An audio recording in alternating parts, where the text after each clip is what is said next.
بسم اللہ الرحمن الرحیم۔ السلام علیکم۔ حضرت نوح علیہ السلام کی کشتی کا واقعہ۔ حضرت عبداللہ بن عباس رضی اللہ عنہما فرماتے ہیں کہ ایک مرتبہ حضرت عیسیٰ علیہ السلام کے حواریوں نے آپ سے عرض کیا، اگر آپ کسی ایسے شخص کو زندہ فرما دیں جس نے کشتی نوح کا مشاہدہ کیا ہو تو ہم اس سے اس کی تفصیل سنیں۔ حضرت عیسیٰ علیہ السلام انہیں اکٹھا کر کے ایک مٹی کے تودے پر لے گئے، وہاں سے مٹی کی ایک مشت بھر کر ارشاد فرمایا، لوگوں جانتے ہو یہ مٹی کس کی ہے؟ حواریوں نے عرض کیا کہ اللہ و رسول اور اللہ اس کا رسول ہی بہتر جانتے ہیں۔ آپ نے فرمایا، یہ کعب حام بن نوح علیہ السلام کی مٹی ہے۔ آپ نے مٹی کے تودے پر اپنا عصا مارا اور حکم دیا، قم باذن اللہ، اللہ کے حکم سے اٹھ۔ فوراً ایک سفید بالوں والا شخص اپنے بالوں سے مٹی جھاڑتے ہوئے اٹھ کھڑا ہوا۔ حضرت عیسیٰ علیہ السلام نے اس بوڑھے شخص سے پوچھا، کیا تو اس بڑھاپے کی حالت میں مرا تھا؟ اس نے کہا، نہیں، میرا وصال تو جوانی کی حالت میں ہی ہوا تھا، لیکن ابھی اٹھا، یوں لگا کہ قیامت برپا ہو گئی ہے، اور اسی ہولناکی کے خوف نے میرے بالوں کو سفید کر دیا۔ حضرت عیسیٰ علیہ السلام نے فرمایا کہ ہمیں سفینہ نوح کے بارے میں تفصیلات بتاؤ۔ اس نے کہا کہ حضرت نوح علیہ السلام کی کشتی 1200 گز لمبی اور 600 گز چوڑی تھی۔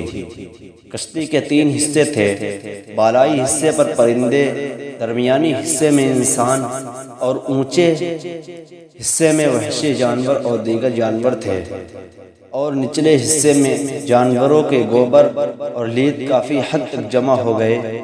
تو حضرت نوح علیہ السلام کو وحی الہی کے ذریعے حکم ہوا کہ ہاتھی کی دم پکڑ کر جھنجھوڑو۔ آپ نے دم جھنجھوڑی تو وہاں سے خنزیر نر اور مادہ گر پڑے۔ خنزیر گرتے ہی غلاظت کی طرف لپکے، پھر جب چوہوں نے کشتی کے تختوں کو کاٹنا شروع کر دیا تو حکم ہوا کہ شیر کی آنکھوں کے درمیانی مارو۔ جب حضرت نوح علیہ السلام نے مارا تو شیر کے نتنوں سے بلیوں کا جوڑا نکلا جو چوہوں پر جھپٹ پڑا۔ آپ نے مزید پوچھا کہ بتاؤ، حضرت نوح علیہ السلام کو کیسے پتہ چلا کہ سارے شہر غرق ہو چکے ہیں؟ تو اس نے تفصیل بتاتے ہوئے کہا کہ حضرت نوح علیہ السلام نے کوے کو بھیجا کہ زمین کے حالات معلوم کر کے آؤ۔ کوے نے یوں ہی زمین پر مردار دیکھے تو اس کو نوچنے کے لیے ٹوٹ پڑا۔ تو حضرت نوح علیہ السلام نے اس کے لیے خوف کی بد دعا کی، اسی لیے وہ گھروں سے مانوس نہیں ہوتا۔ پھر کبوتر کو بھیجا، وہ اپنی چونچ میں زیتون کا پتا اور اپنے پاؤں کو مٹی سے آلودہ کر کے واپس پلٹا۔ تو حضرت نوح علیہ السلام نے اندازہ لگا لیا کہ شہر طوفان الہی سے غرق ہو چکے ہیں۔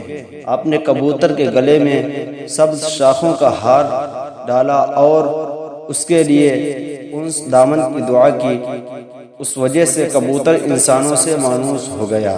حواریوں نے عرض کیا، یا رسول اللہ، کہ ہم اپنے گھر نہ لے جائیں تاکہ وہ ہمارے ساتھ بیٹھے اور ہم سے گفتگو کریں۔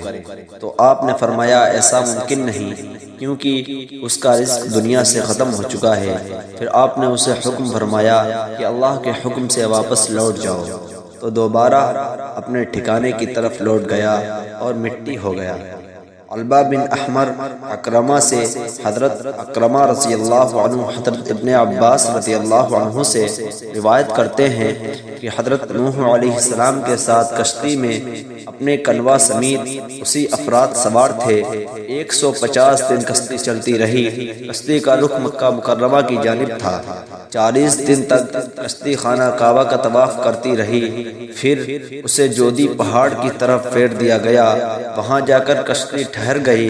حضرت نوح علیہ السلام نے کوے کو بھیجا کہ جاؤ زمین کی خبر لے کے آؤ۔ لاشوں کے انبار کو دیکھ کر کوا ان پر جھپٹ پڑا اور انہیں نوچنے لگا۔ جب کافی تاخیر ہو گئی کوا واپس نہ پلٹا تو حضرت نوح علیہ السلام نے کبوتر کو بھیجا کہ جاؤ تم خبر لے کے آؤ۔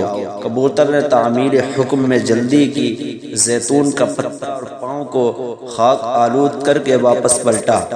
آپ نے اسے دیکھ کر اندازہ لگا لیا کہ پانی سطح زمین سے خشک ہو چکا ہے۔ جودی پہاڑ پر آپ نے قیام فرمایا، وہیں ایک بستی آباد کی، اس کا نام تھا مانین، اسی افراد پر مشتمل رکھا۔ حضرت نوح علیہ السلام اور دیگر افراد ایک دن صبح کے وقت بیدار ہوئے تو ملاحظہ فرمایا کہ اسی افراد کی زبانیں جدا جدا ہیں۔ ان میں صرف ایک کی زبان عربی تھی، بقیہ کوئی بھی کسی کی زبان سمجھ نہ پا رہا تھا۔ حضرت نوح علیہ السلام ان کی ترجمانی فرماتے